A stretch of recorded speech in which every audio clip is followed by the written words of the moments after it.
Halo Sobat Hijau, saat ini saya sedang memegang sampah botol plastik di mana nanti saya akan buang ke tempat sampah yang telah disediakan oleh KLHK dalam acara Festival Like.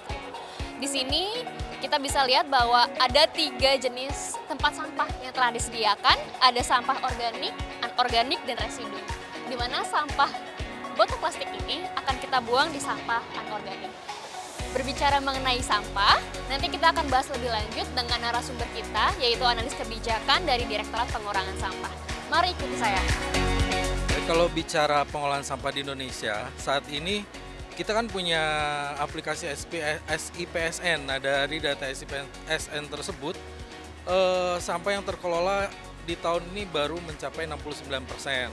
Nah, kita ini masih memiliki target di tahun depan sampah harus terkelola 100%.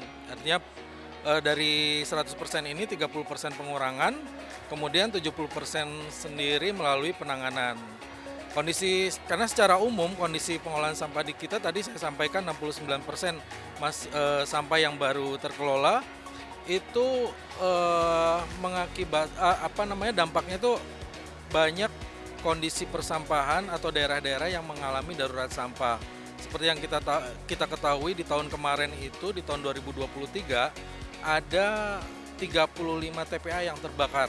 Nah, itu dikarenakan kondisi landfill-nya sendiri atau TP-nya sendiri yang overload dan modelnya masih menggunakan proses open dumping. Kalau kita melihat kondisi persampahan yang tadi saya sampaikan, arah kebijakan dari Kementerian sendiri, Kementerian Lingkungan Hidup dan Kehutanan, khususnya Direktorat Jenderal PSLB 3, arah kebijakannya saat ini merubah konsep dari kumpul angkut buang terkait dengan pengolahan sampah menjadi ekonomi sirkuler menggunakan konsep 3R, reduce, reuse, dan recycle.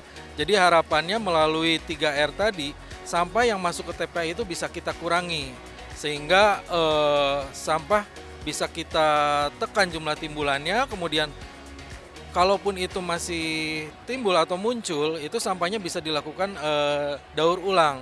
Serta yang satu lagi, reuse, kita gunakan guna ulang. Pemilahan sampah di sumber, kita bicara pemilahan itu memang menjadi kunci terkait dengan pengolahan sampah.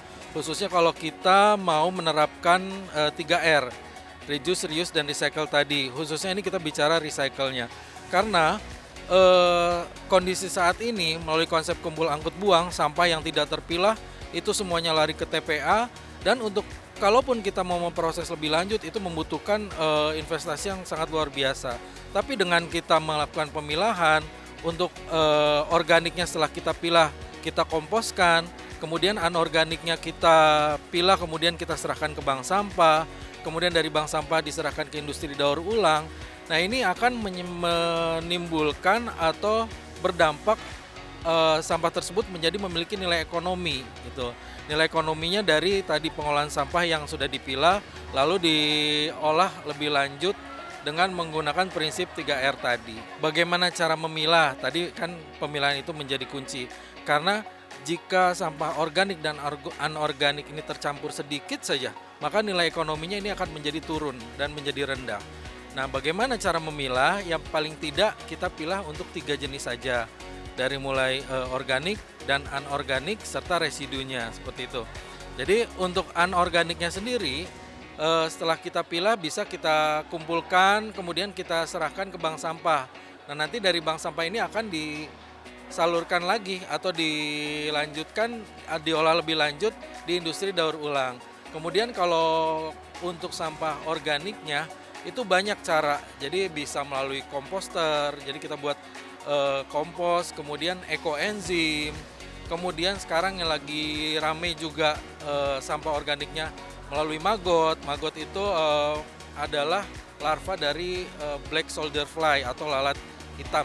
Baik, setelah perbincangan kita tadi dengan analis kebijakan dari Direktorat Pengurangan Sampah, di sini ada beberapa contoh sampah yang bisa kita lihat, dan agar Sobat Hijau lebih mengetahui ya, ini contohnya ada sampah botol plastik termasuk dengan sampah anorganik, kemudian ada jeruk, di mana jeruk ini termasuk ke dalam sampah organik, kemudian ada batu baterai ini termasuk ke dalam sampah B3, Kemudian di sini ada sampah kertas dan kardus. Ini termasuk ke dalam sampah anorganik juga.